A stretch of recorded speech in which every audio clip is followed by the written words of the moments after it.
Hi, in this video I have an e65 BMW. It has a problem when I depress the window switch to wind down the window. It makes a crackling sound. Have a listen.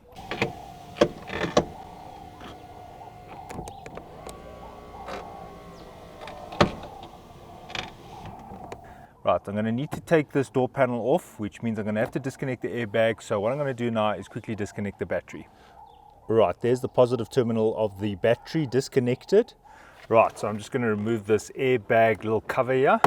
Then there's a torque screw here, here, and here. It's got these little caps I need to remove.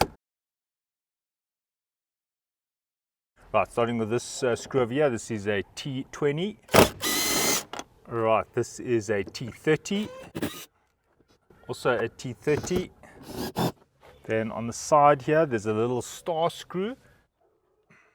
Right, so there's a little star screw.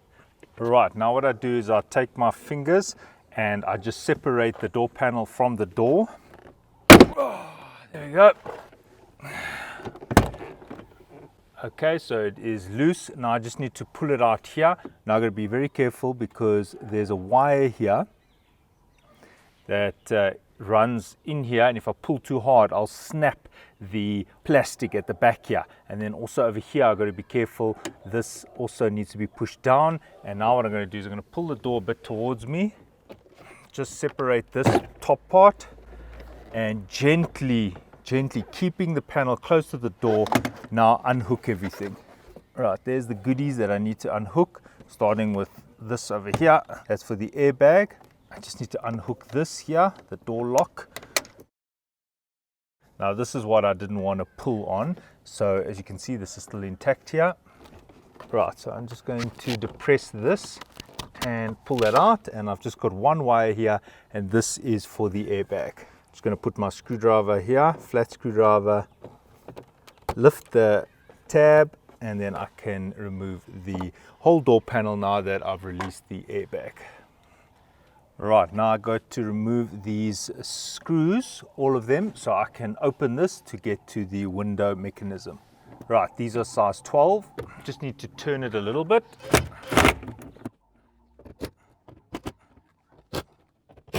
Just release this door lock wiring harness.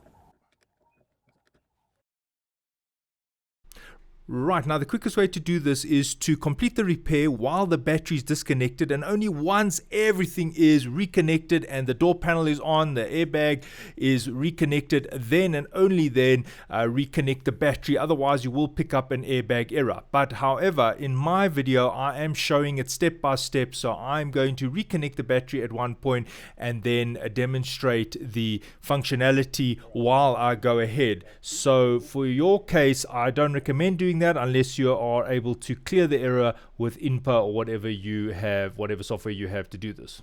All right, so I've reconnected the battery. There will be an airbag error, which I'll clear once I'm finished the repair. Right, so what I think has happened is there's definitely something wrong here where the cable climbs on a little spindle that turns. The one cable goes in the one direction, the other one goes in the other direction, and I think it's probably damaged.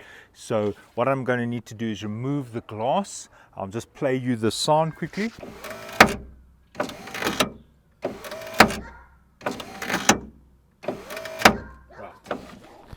Right, so now what I'm going to do is I'm going to remove the glass. So I'm going to get the glass quite low down. Go down. More. Right, so I'm just taking a T30 and I'm going to unscrew this screw over here and that one over there. Then I'll be able to release the glass. It's not very tight.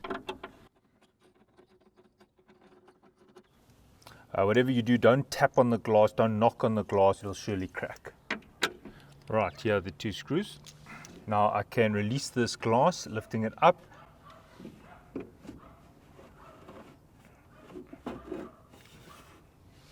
Right, so I'm just lifting the glass out of the window frame, going at a bit of an angle. I'm not forcing anything. And there I'm angling it.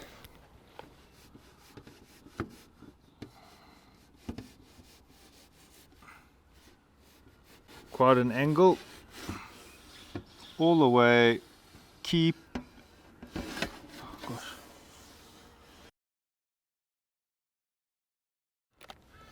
Right, now I'm using an E12. One screw there and a third one over here. This screw over here is just a bracket that goes around the regulator motor. So I've released that.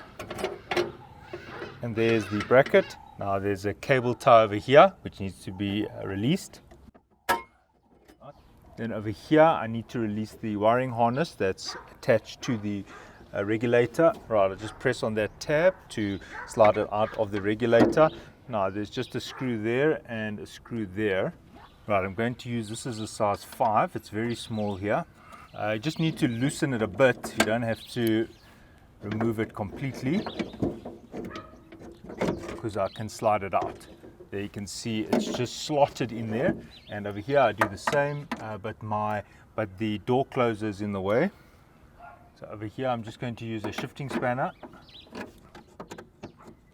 There we go. Now it's loosened. Now I can slide this out. There we go. If you look closely, you might be able to see it's actually a bit deformed in there. Right, so if you see there, it's like graunched in there. You can see it looks like it's deformed, and that's why it's making that noise. It's climbing over the cable and it's going click, click. Right, over here I have a replacement and it has already been greased. So all I need to do is get the motor from the old faulty one and put it onto the replacement. Right, this is a size T30. Right, so since I've removed the motor, I can now see closely what was causing that noise. There, the cable was actually climbing over and then possibly falling in. What you could do is just replace this. It is a bit tricky. You do need to remove these cables and then wind this up. They go in opposite directions. In my case, I'm just replacing the whole unit. Now, don't discard the old unit just yet. There are some rubber pieces that I might need to reuse. Right, so I'm just going to line this up. You'll notice there are 2 posts there and 2 there. So here it's narrow, here it is wide. And then the cog, you can just fiddle with this until this lines up, these splines line up with that side over there.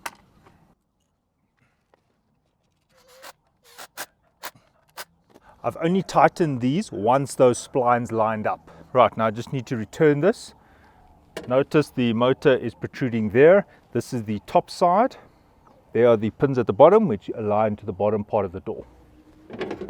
Right, to reinstall this, I put the bigger part in first at an angle, and then I bring the smaller part inside, so the whole thing is now inside, and now I'm going to rotate.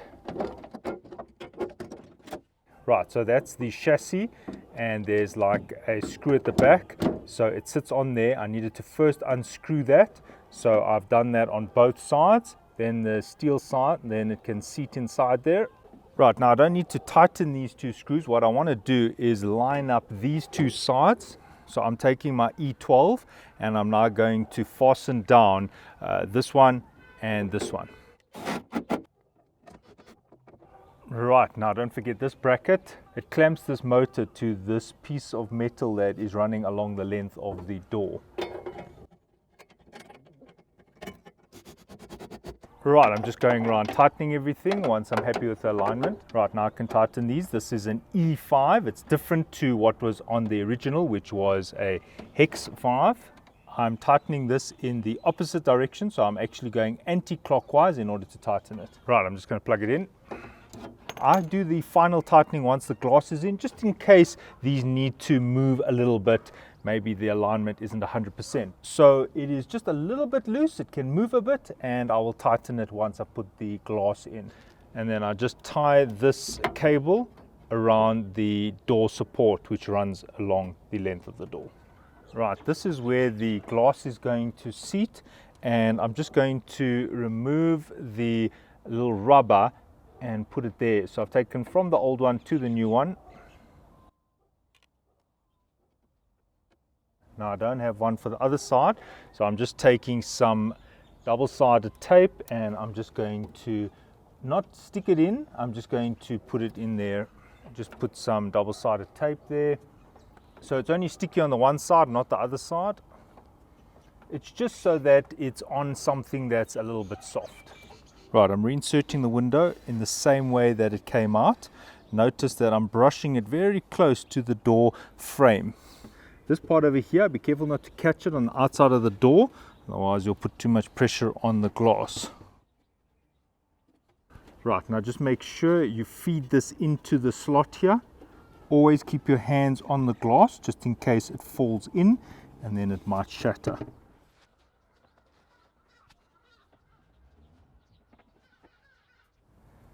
Make sure the glass is on the inside of this sleeve. Right, now I can reinsert these screws. Don't use an impact driver for this step. Right, now I tighten this not too tight. So notice that I can actually move this and I'm going to give it a turn here. Please be very careful, do not bump the edge of a tool on the glass, you can shatter it very easily. So I'm being very careful here. That rubber will slowly get quite tight on the glass, and over here, and just get it into position, and I just give it a little bit of a tighten, not much.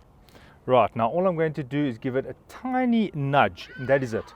I actually don't make it very tight. If I wanted to, if I push very hard, you'll actually see this glass move. That's it. Right, I'm now sitting in the driver's seat to initialize the window. What I do is I depress the switch all the way to the open position. Now I hold the switch down for at least 15 seconds.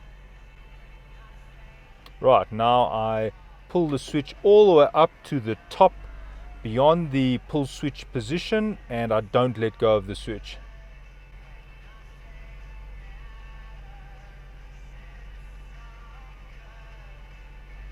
Right, so initialization is complete. There you can see the window is operating perfectly. Right, now it's time to reinstall the door panel. Right, when reinstalling the door panel, this may have come out. Just make sure you get that back in the door panel over there. Right, so that must be fastened back, and now I can reinsert the door panel.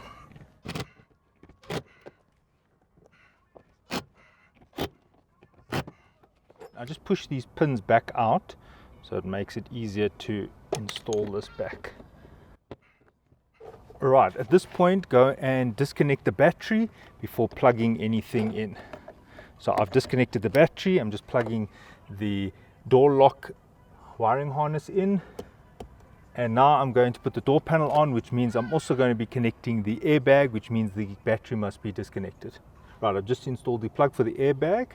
Now here is the airbag wire. I'm going to plug in the airbag right now. Right, so this is going to go under the wire here. And then I'm going to hook it in place here. Okay, so that's in place. I'll put it underneath that wire. And then there's a slot for it behind this post.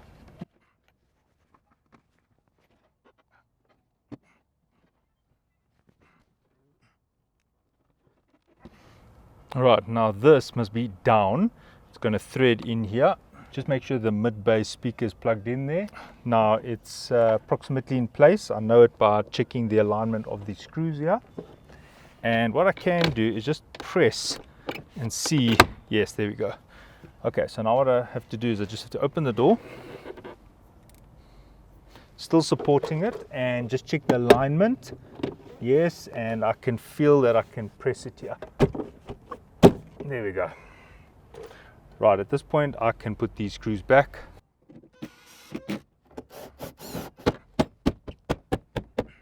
Right, so I just have a passenger airbag fault, and all I need to do is reset the errors using INPA. Right, so I'm just using INPA to clear the errors. Right, so the airbag error is now cleared, and now I just need to set the date and time. Thanks for watching, and cheers.